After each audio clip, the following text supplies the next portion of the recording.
저희가 마태복음 19장 말씀 계속 살펴보고 있습니다. 19장 이전 18장에서도 언급하고 있었던 바는 하나님 나라에서 어떤 자가 큰 자냐라고 하는 것이죠.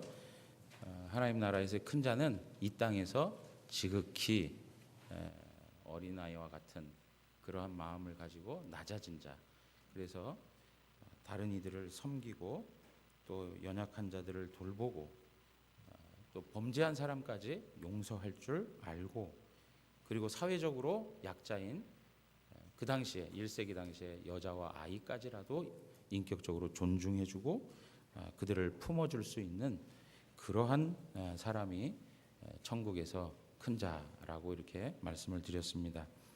천국에서 큰 자는 이 땅에서 그만큼 낮아지고 섬기고 돌보고 그리고 사랑하는 자라, 이렇게 말씀드린 것이죠. 그러니까 천국은 전부 겸손한 자, 낮은 자, 사랑으로 섬기는 자들로 채워진 나라입니다. 그러한 나라의 아름다운 모습들을 가지고 있는 것이 바로 천국의 모습인 것이죠. 근데 오늘 우리가 이제 본문을 대하면서 19장 16절부터 이어지는 말씀 속에서 그러면 이런 천국 영생을 누리는 자가 누구냐, 이러한 천국 영생을 누리는 자가 누구인가라고 하는 것을 다시 한번 설명해 주면서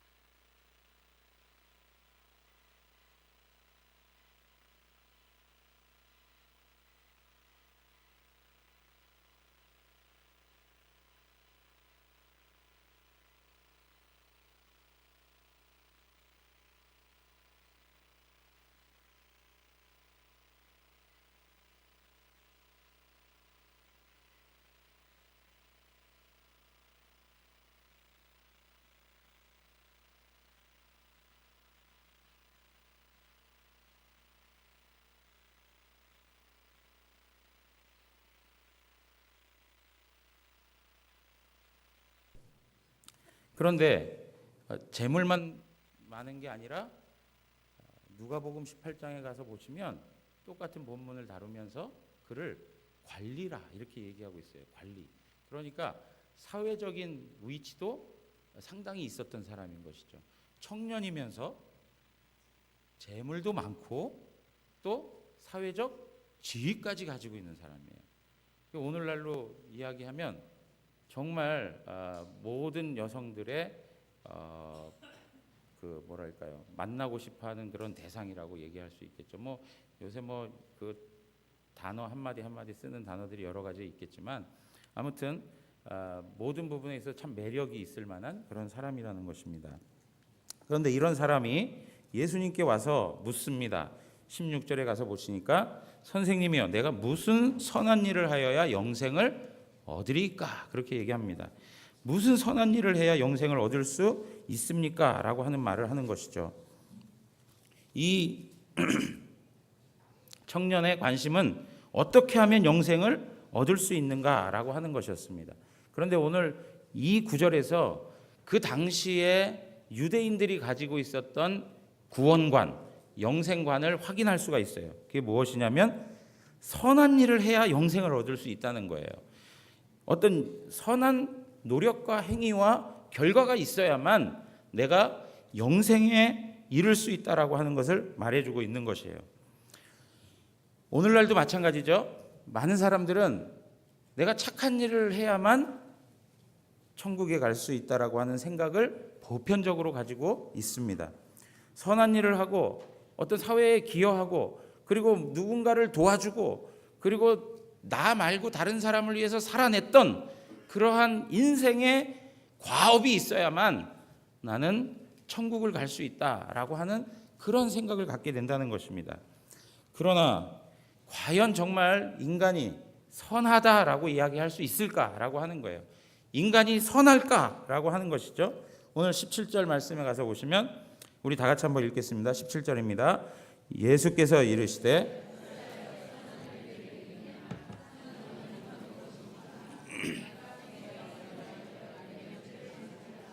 네. 여러분 여기에 어찌하여 선한 일을 내게 묻느냐? 선한 이는 오직 한 분이시다. 그렇게 얘기해요.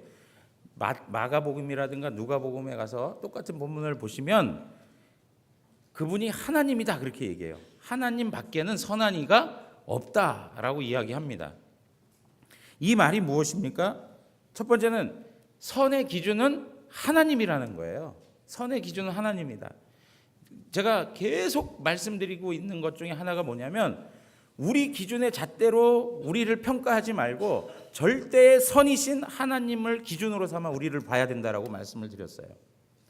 다 때 묻은 사람의 모습을 보면서 나는 이 사람보다 좀 덜 묻었지, 나는 이 사람보다 좀 더 깨끗하지, 이것이 아니라 완전하신 하나님의 임재 앞에서 우리의 모습을 들여다봐야 된다는 거예요. 그 절대자이신 하나님, 절대선이신 그 하나님, 그분 앞에서 과연 깨끗한 자가 누가 있냔 말이에요. 선하다라고 말할 수 있는 사람이 누가 있겠습니까? 여러분 한번 여기 자리에 앉으셔서 정말 하나님 앞에 내가 서 있다라고 하고 하나님 저는 정말 선하게 살았습니다라고 말할 수 있는 이가 누가 있겠습니까? 제가 말을 할 수 없는데 어떻게 우리 성도님들께서 말을 할 수 있겠습니까? 제가 같이 웃자고 한 말씀인데 다들 심각하게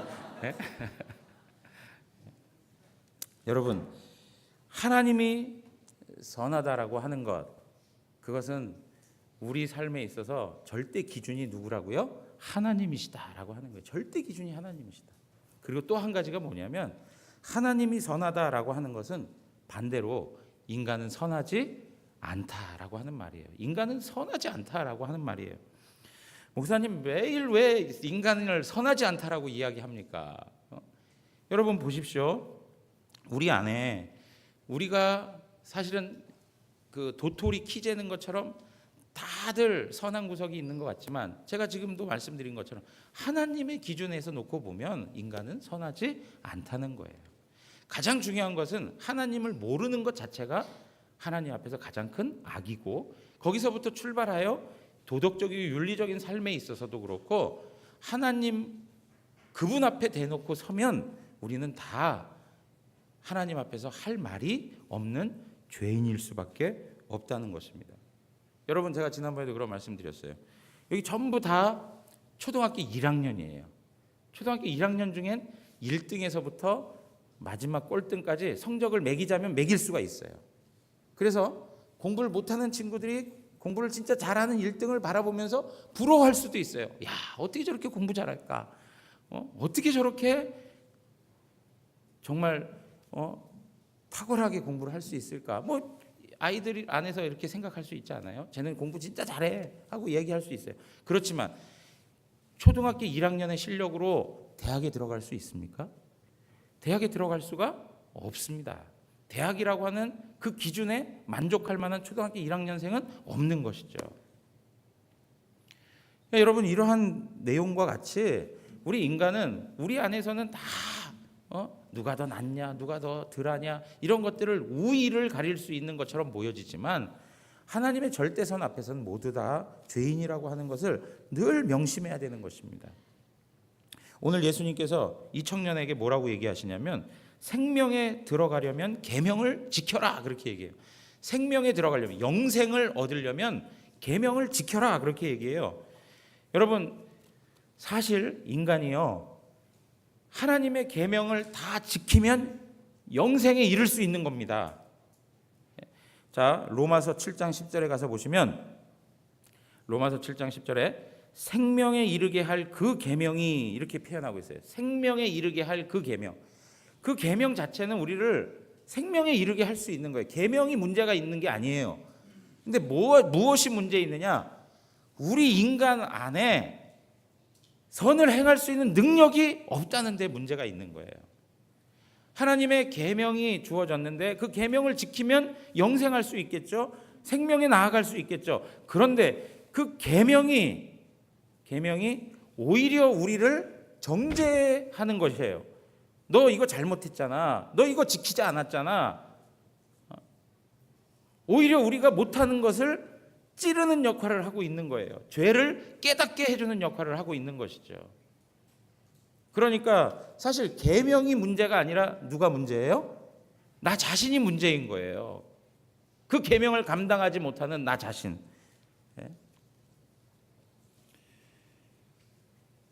하나님 앞에서 선을 행할 수 있는 능력이 전혀 없어요. 무능한 거예요. 이렇게 무능해도 어떻게 이 정도로 무능할까? 하나님 앞에서 정말 무능한 존재라고 하는 것을 성경은 말해주고 있습니다. 그런데요, 이 청년은 이 예수님에게 보다 더 적극적으로 말을 합니다. 18절에 가서 보니까 어떤 계명을 지켜야 됩니까? 내가 어떤 계명을 지켜야 됩니까? 라고 묻습니다. 그러니까 예수님께서 뭐라고 해요? 살인하지 말라, 간음하지 말라, 도둑질하지 말라, 거짓 증언하지 말라, 내 부모를 공경하라, 내 이웃을 내 자신과 같이 사랑하라 하신 것이니라, 그렇게 얘기합니다. 여러분, 이 계명의 내용들이 어디에 나와 있는 것이죠? 십계명에 나와 있는 것입니다. 그런데 예수님께서 십계명 후반부에 있는 내용, 즉 인간에 대한 사랑에 대한, 인간 사랑에 대해서 말씀하시고 있지 하나님 사랑에 대한 부분들을 말씀하지 않고 계세요. 하나님 사랑에 대한 부분을 말씀하셔야 될 것 같이 생각되지 않습니까? 그런데 예수님께서는 하나님 사랑에 대해서 이야기를 하지 않고 인간과 관련된 인간과의 관계 속에서 마땅히 성도가 해야 될 일들을 설명해 주고 있어요. 왜 예수님께서 이렇게 말씀하셨을까요? 요한일서 4장, 우리 성경 찾아보겠습니다. 스크린에 없습니다. 요한일서 4장.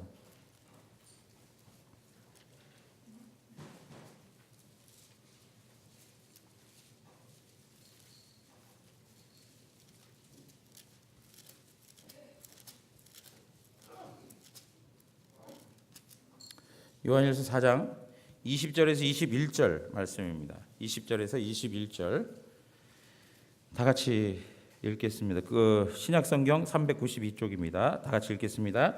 누구든지 하나님을 사랑하노라 하고 그 형제를 미워하면 이는 거짓말하는 자니 보는 바 그 형제를 사랑하지 아니하는 자는 보지 못하는 바 하나님을 사랑할 수 없느니라. 우리가 이 계명을 주께 받았나니 하나님을 사랑하는 자는 또한 그 형제를 사랑할지니라. 아멘.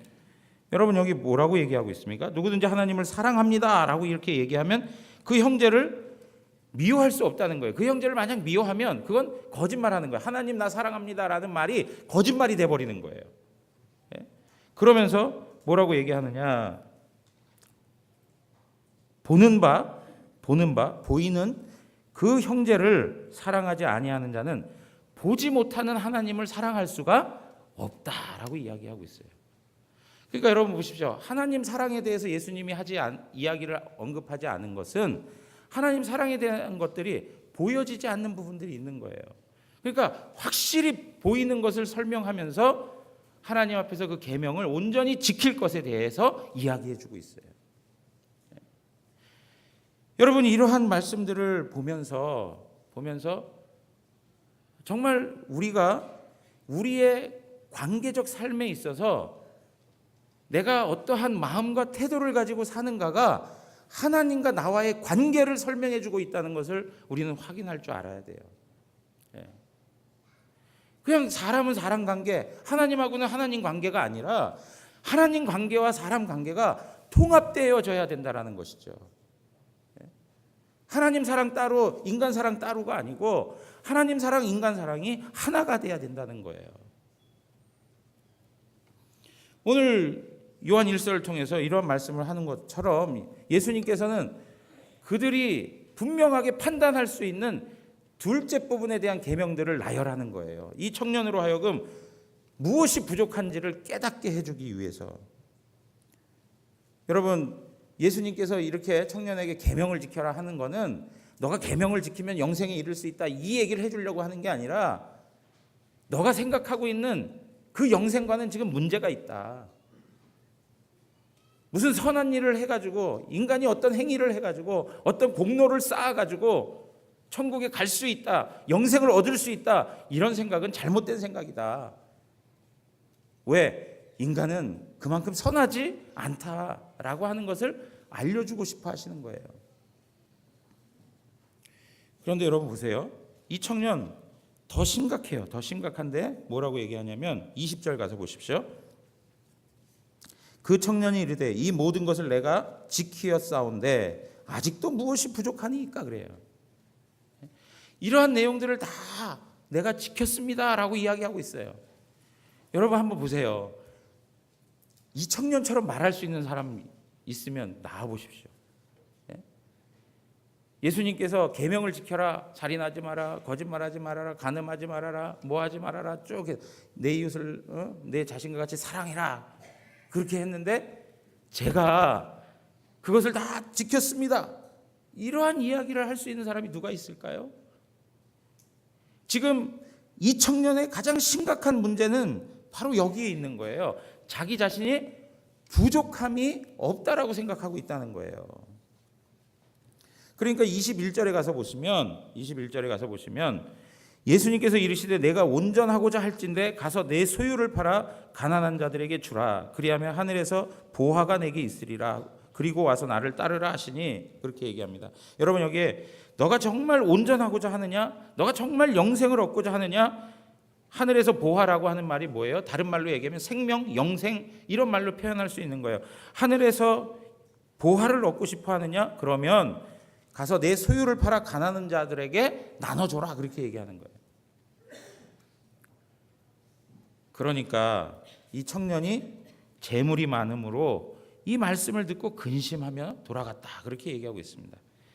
여러분 여기서 예수님이 너 자신이 가지고 있는 재물을 팔아가지고 가난한 자들에게 나눠줘라 지금 이 얘기를 꺼낸 것은 이 청년으로 하여금 구제 사업에 열심을 좀 내라. 네가 구제 사업이 좀 부족하다. 구제 사업에 좀 열심 내라. 이 얘기하고자 이 말을 꺼낸 것이 아니에요. 지금 이 말씀을 꺼낸 것은 그 청년이 철저히 죄인이며 연약하고 아직도 부족하다는 것을 깨닫게 해주고자 하신 말씀이에요. 그래서 마가복음 10장이라든가 누가복음 18장에 가서 보시면 어떤 표현이 나오냐면 너에게 한 가지 부족한 것이 있으니 라고 하는 표현이 나와요. 너에게 한 가지 부족한 것이 있으니. 여러분 한 가지 부족한 것만 있어도 완전한 겁니까? 한 가지 부족한 것만 있다고 해서 내가 완전하다고 말할 수 있어요? 나는 10에 9가지는 하고요 한 가지만 못하는데 완전하게 봐주십시오 그렇게 말할 수 있습니까? 어저께 일여전도에서 손가락 5개를 피고 접기 게임을 하는데 한 분이 립스틱 뭐였죠? 바르지 않은 사람 립스틱 바른 사람 접어 이렇게 했어요. 립스틱 바른 사람 접어. 그러니까 어떤 분이 살짝 발랐는데 그런 말씀하셨어요. 살짝 발랐는데. 여러분 살짝 발랐으나 진하게 발랐으나 립스틱 진하게 바르고 그렇게 하나 살짝 바르나 다 바른 거죠. 그죠? 다 바른 거예요. 그러니까 우리가 생각할 때는 항상 우리는 완전하다라고 하는 착각을 하게 되는 게 내가 잘하는 것만 보고 나는 완전하다고 생각하는 것 같아요. 그러면 내가 부족한 것을 보고 그걸 인정할 줄 알아야 되는데 그거는 인정할 줄 모르고 내가 잘하는 것들만 보고 내가 완전하다고 생각하며 사는 거예요. 그러니까 여러분 보세요. 지금 예수님께서 소유를 팔아가지고 가난한 자들에게 나눠줘라 이 말씀을 가지고 이 청년에게 구제사업해라 이 얘기가 아니라 너가 얼마나 부족한가를 깨달아라 라고 하셔서 말씀하신 말이에요. 그러니까 이 청년이 재물이 많음으로 근심하고 돌아갔다 그랬어요. 그러니까 이 청년에게 있어서는 부족한 부분이 분명히 있었던 거예요. 사랑하는 성도 여러분, 우리 모든 성도님들이 저와 더불어 우리 모든 영안교회 성도님들이 하나님 앞에서 부족한 것들을 깊이 깨닫는 은혜가 있기를 원합니다. 내가 잘하는 것만 내세우려고 하지 말고 내가 부족한 게 무엇인지를 하나님 앞에서 바라보시면서 내가 잘하는 것보다 더 큰 구멍이 나의 부족함이라는 걸 아셔야 돼요. 내가 9가지를 잘해도 그 한 가지가 하나님 앞에서 더 큰 그 9가지를 완전히 다 무너뜨릴 만한 그러한 큰 문제구나라고 하는 것을 하나님 앞에서 아셔야 돼요. 우리가 그것을 보지 못하고 깨닫지 못하고 그냥 망각한 채 살아간단 말이죠. 여러분, 완전하고 완벽한 인간은 없습니다. 오늘 여기에 보면 재물이 많음으로, 그리고 23절에 가서 보시면 부자가 천국에 들어가는 것이 어렵다 그렇게 얘기하고 있어요. 재물이 많다는 것, 부자라고 하는 것이 천국에 들어가는 게 어렵다라고 얘기해요. 여러분, 그러면 이 청년에게 있어서 재물이 뭘까요? 이 청년에게 있어서 부자가 되게 한 건 뭘까요? 오늘 성경 흐름을 쭉 보면 돈이 많아서 이 청년이 부자가 아니고 사실은 하나님 앞에서 자기가 의롭다고 생각하는 게 이 청년의 재물이었어요. 자기가 어릴 때부터 반듯하게 자라왔던 것, 자기가 어릴 때부터 실수 없이 하나님이 말씀하신 것들을 하나하나 지켜내면서 예수님께서 이러이러한 계명을 지켜라 하셨을 때 저는 그걸 다 지켰습니다라고 했던 자기의, 그것이 이 사람에게 있어서는 가장 큰 연약함이었던 것이죠. 그것이 자기가 부유한 것이라고 착각하고 있었던 거예요. 이 재물이 뭐냐 하는 거예요. 이 재물. 여러분, 우리 사람마다 재물이라고 하는 것이 다양하게 적용될 수가 있는 거예요. 돈이 많은 걸로 적용되는 게, 그러니까 돈 많은 사람들은 천국 가기 어렵다, 부자들은 천국 가기 어렵다, 이런 얘기를 하자는 게 아니고, 이 부자라고 하는 것, 이 재물이 많다라고 하는 것이 가지는 의미가 있단 말이에요. 오늘날 나로 하여금 내 마음을 흡족하게 여겨주는 게 뭐냐 이거예요. 오늘날 나로 하여금 다른 사람들 앞에서 당당하게 나 자신을 내세울 수 있도록 말하게 하는 게 뭐냐 이거예요. 세상 사람들 앞에서 꿀리지 않게 나를 세워주는 게 뭐냐 이거죠. 그게 재물이고 그게 부자인 거예요. 하나님 앞에서 죄인이라고 하는 것을 모를 정도로 내가 하나님 앞에서 연약하고 불쌍하고 가련하고 비참한 존재라는 걸 모를 정도로 내 눈을 가려버린 그게 뭐냐 이거죠. 그것이 무엇인지를 우리가 알아야 된다는 거예요. 그래야만 하나님 앞에서 내가 통회하는 자의 모습을 가질 수 있어요. 겸손한 자의 모습을 가질 수 있어요. 하나님의 은혜를 갈망할 수 있는 것이죠. 내가 마음의 부요함이 있는데 어떻게 하나님의 은혜를 찾을 수 있습니까? 그 마음의 부요함이라고 하는 것은 물질일 수도 있고요. 내가 자랑하는 지식일 수도 있고요. 그리고 내가 다른 사람들 앞에서 드러낼 수 있는 명예일 수도 있어요. 그러나 더 심각한 문제는 뭐냐면 내가 종교적으로, 내가 신앙적으로 다른 누구보다도 우월하다라고 하는 생각이에요. 그것이 자기 의가 되어버렸다는 거죠. 여러분, 이 청년의 모습 보십시오. 재물도 많았습니다.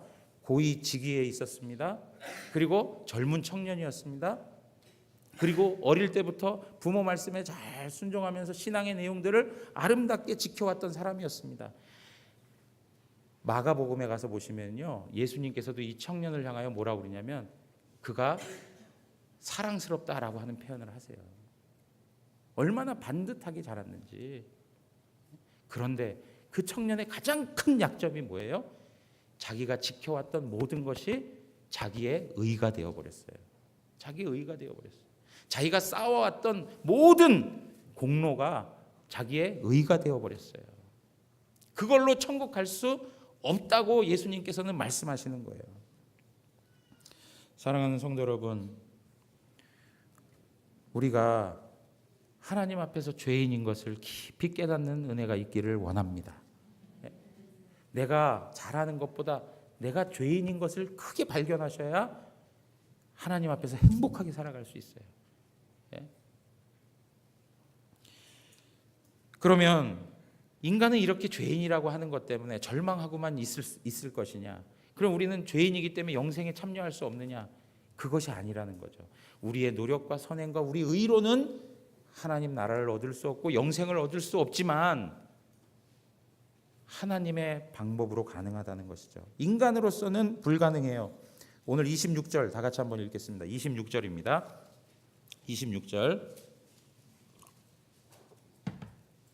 26절 다 읽으신 다음에 맨 마지막 그 마침표를 찍고 다 같이 아멘으로 큰 소리로 한번 고백해 봅시다. 26절입니다. 예수께서 그들을 보시며 이르시되 사람으로서는 할 수 없으나 하나님으로서는 다 하실 수 있느니라. 아멘. 아멘. 예. 사람으로서는 할 수 없어요.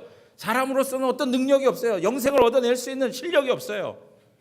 구원을 내 것으로 삼을 수 있는 인간 조건의 것은 아무것도 없어요. 아무리 화려하게 보이고 아무리 고상하게 보이고 아무리 훌륭해 보여도 아무리 탁월한 능력을 가진 것 같고 헌신과 희생이 있어 보여도 그것으로 하나님 나라를 얻을 수는 없어요. 그럼 무엇으로 가능하냐 이거예요. 바로 하나님은 하실 수 있다는 거예요. 하나님은 하실 수 있다. 하나님의 은혜와 하나님의 긍휼과 하나님의 자비하심, 그것을 통해서 하나님께서 우리의 구원을 이루시죠.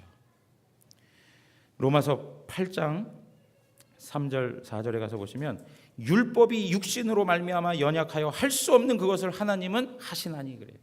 율법이 육신으로 말미암아 연약하여 할 수 없는 그것을 하나님은 하신다. 하나님은. 인간의 육신은 하나님의 율법을 이루어 드릴 수 없어요. 그러나 하나님은 그것을 하게 하신다. 어떠한 방식으로 하게 하십니까? 우리의 노력과 우리의 선행을 우리가 쌓은 공로를 가지고 하나님께서 그렇게 하십니까? 아니요. 그렇게 안 하세요. 예수 그리스도 그분의 의로움을 가지고 우리를 받아주세요. 여러분 고린도후서 5장 21절에 보면 하나님이 죄를 알지도 못하신 이를 우리를 대신하여 죄로 삼은 것은, 하나님께서 죄 없으신 예수님을 죄인으로 삼은 것은 우리로 하여금 그 안에서 하나님의 의가 되게 하려 하심이라 그랬어요. 예수 그리스도 죄 없으신 하나님의 아들이 죄인이 되어서 십자가에 죽으신 것은 바로 우리를 하나님의 의로운 자녀로 부르시고자 하신 하나님의 뜻이요 일하심인 거죠. 우리의 방법으로 되는 게 아니라 바로 예수 그리스도의 완전한 의로 말미암아 우리는 하나님 앞에서 의롭다고 받아지는 거예요. 우리의 실력으로 천국 가는 것, 하나님의 영생을 누리는 게 아니고 예수 그리스도의 그 완전한 의를 우리에게 덧입혀 주셨기 때문에 우리가 구원받는 하나님의 자녀가 되는 것입니다.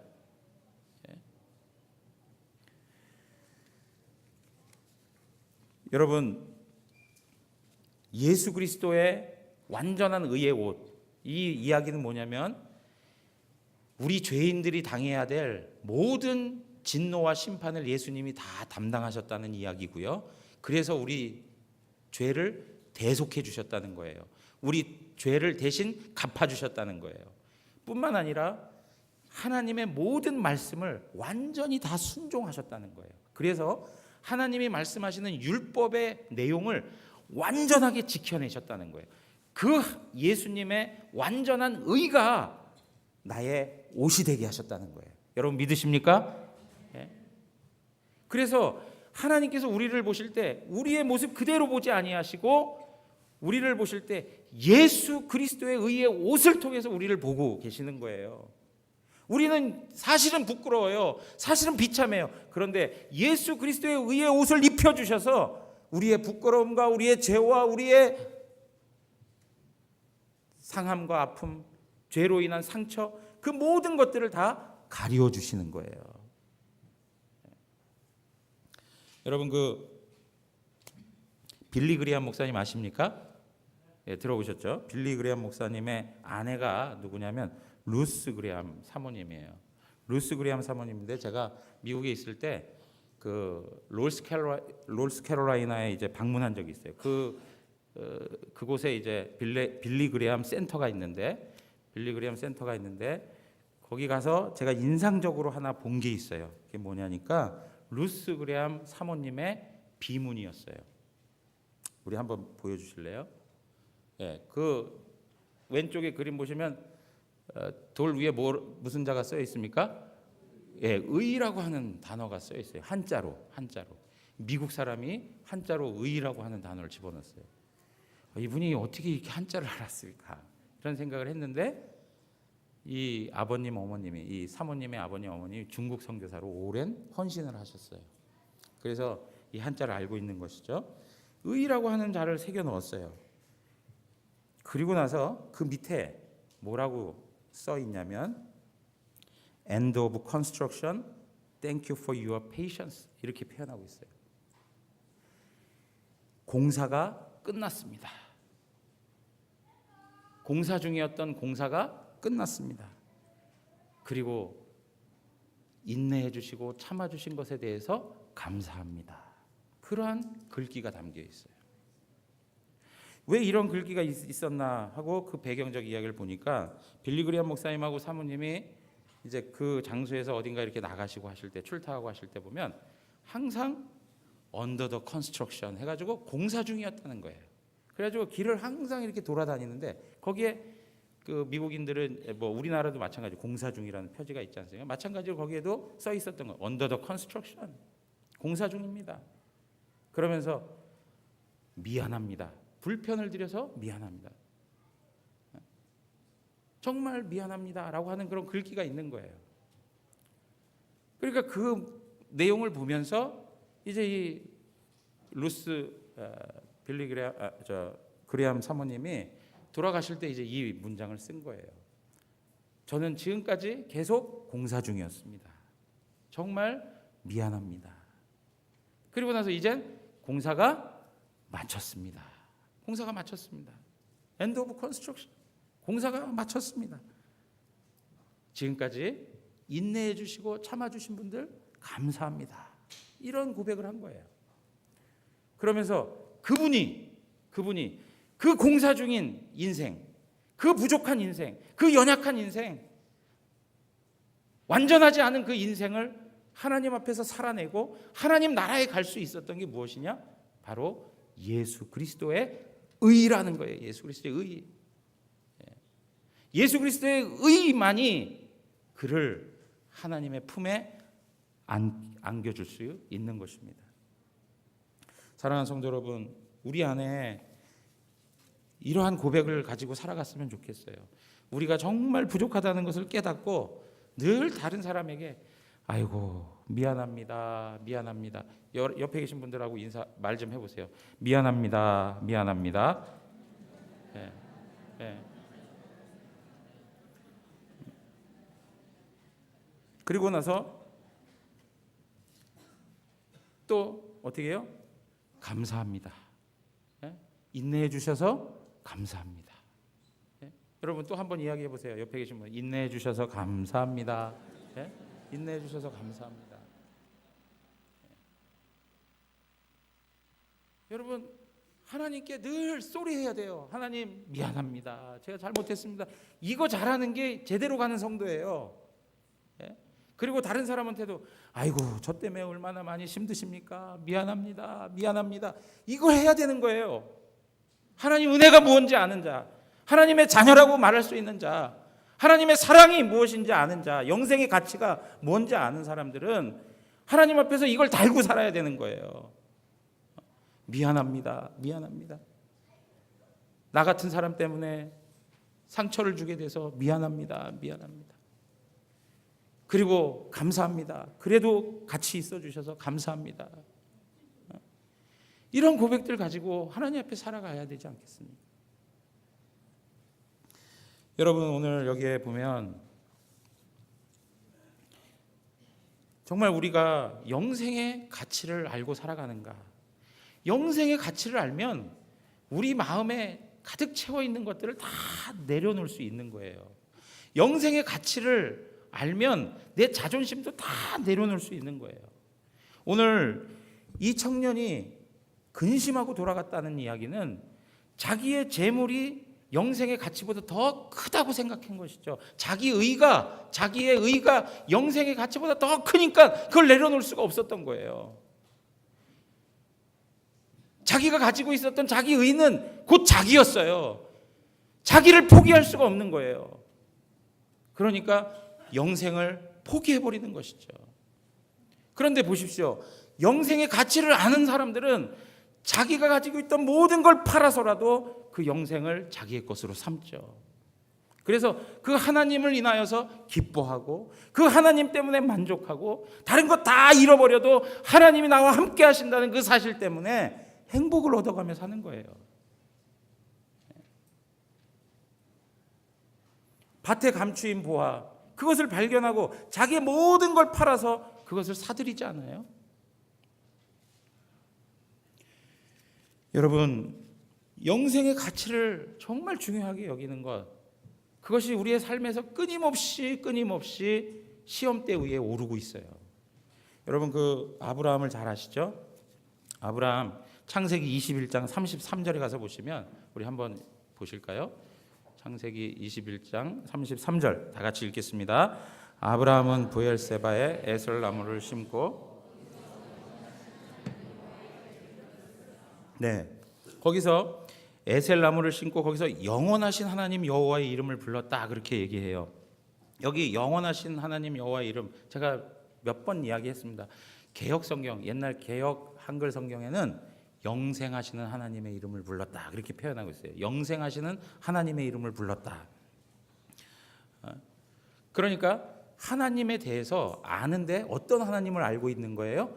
영원하신 하나님을 알고 있는 거예요. 영생을 주시는 하나님을 알고 있는 거예요. 그리고 나서 그것을 고백했더니 22장에 가서 22장 2절입니다. 22장 2절 다 같이 한 목소리로 읽겠습니다. 여호와께서 이르시되 내 아들 내 사랑하는 독자 이삭을 데리고 모리아 땅으로 가서 내가 내게 일러준 산 거기서 그를 번제로 드리라. 여러분, 여기에 보십시오. 영생하신 하나님을 고백했어요. 영원하신 하나님을 고백했어요. 그리고 나자마자 하나님께서 아브라함을 시험하사 너가 정말 영생하는 하나님을 고백한 그대로 그 삶을 살아낼 수 있어? 하고 시험하시는데 뭐라고 얘기하냐면 내 아들 내 사랑하는 독자 이삭을 바쳐라, 그렇게 얘기해요. 내가 사랑하는 아들 독자 이삭을 바쳐라 이야기하는 거예요. 그러니까 아브라함에게 있어서는 가장 큰 사랑이 뭐예요? 이 이삭에 대한 사랑이에요. 이 이삭 때문에 그 전에 21장에 그 전에 보시면 하갈과 이스마엘까지 집에서 내보내버려요. 이스마엘도 자기 자식 아닙니까? 그럼에도 불구하고 이 사라와 이삭을 하나님 뜻 안에 있음을 알고 그 모든 것들을 다 마음을 다 잡고 하갈과 이스마엘을 내보내버린다고요. 그러니까 이 아브라함에게 남은 건 정말 그야말로 독자 이삭밖에 없는 거예요. 이삭을 위해서 그럼 희생도 치른 것이에요. 그런데 하나님께서 그 아들을 바치라고 하니까 이게 웬 말입니까? 그런데 어떻게 합니까? 아브라함이 그 아들을 잡아 죽이려고 합니다. 왜요? 영생하시는 하나님이 다시금 살리실 것을 믿기 때문에, 영생하시는 하나님 그분을 내가 신앙으로 고백했기 때문에, 그 하나님을 알기 때문에 내게 가장 좋은 것이고 내가 가장 사랑하는 것일지라도, 내 삶에 있어서 가장 가치가 있는 것일지라도 내려놓을 수 있었던 거예요. 사랑하는 성도 여러분, 이러한 시험의 내용들이 우리의 삶에 계속 다가옵니다.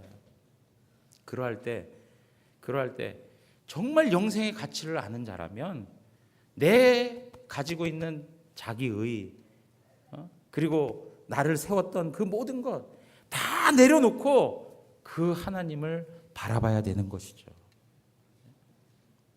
우리에겐 이런 말씀이 삶에 있어서 끊임없는 숙제로 다가오는 거예요. 목사인 저도 감당해낼 수가 없어요. 그러니까 어떻게 해야 될까요? 그러니까 어떻게 해야 될까요? 하나님 앞에 나와서 무릎을 꿇고 하나님의 은혜를 구해야 돼요. 하나님, 내가 어떻게 이런 삶을 살아낼 수가 있습니까? 나같이 형편없고 능력도 없고 하나님 앞에서 마음 가운데 끊임없는 악이 솟아나는 이 죄인이 어떻게 이러한 삶을 짊어지고 살아갈 수 있습니까? 하나님, 은혜를 주십시오. 하나님, 도와주십시오. 불쌍한 죄인을 긍휼히 여겨주십시오. 하나님께서 이 심령을 세워주셔서 감당할 수 있는 능력을 주십시오. 십자가의 은혜를 허락해 주십시오 하고 하나님 앞에 기도해야 되는 것이죠. 사랑하는 성도 여러분, 우리가 무엇을 우리의 삶에서 가장 귀하게 여기고 살아갑니까? 그 가운데 가장 중요한 것, 내가 쌓아 올린 업적을 하나님 앞에 내려놓으시기 바랍니다. 그리고 영생하시는 하나님을 깊이 알아가십시오. 그래서 사도 바울이 고백한 것처럼 빌립보서 3장 7절에서 8절 우리 한번 읽겠습니다. 빌립보서 3장 7절에서 8절 다 같이 읽습니다. 그러나 무엇이든지 내게 유익하던 것을 내가 그리스도를 위하여 다 해로 여길 뿐더러 또한 모든 것을 해로 여김은 내 주 그리스도 예수를 아는 지식이 가장 고상하기 때문이라. 내가 그를 위하여 모든 것을 잃어버리고 배설물로 여김은 그리스도를 얻고. 사도 바울은 자기가 가지고 있던 모든 가치 있는 것들을 다 내려놓았습니다. 그리고 그리스도를 얻었습니다. 사랑하는 성도 여러분, 우리가 가지고 있는 배설물과 같은 것들 때문에 우리는 그리스도를 놓치고 살아갑니다. 우리 안에서 그 모든 것들을 다 내려놓으시고 그리스도를 얻고 그리스도가 우리 안에서 온전히 드러나는 은혜가 있기를 주님의 이름으로 축원합니다. 그래서 영생의 풍성한 은혜를 하나님의 은혜로 살아가는 우리 대구 영안교회 모든 성도님들 되시기를 주님의 이름으로 축원합니다. 우리 다 같이 일어나겠습니다.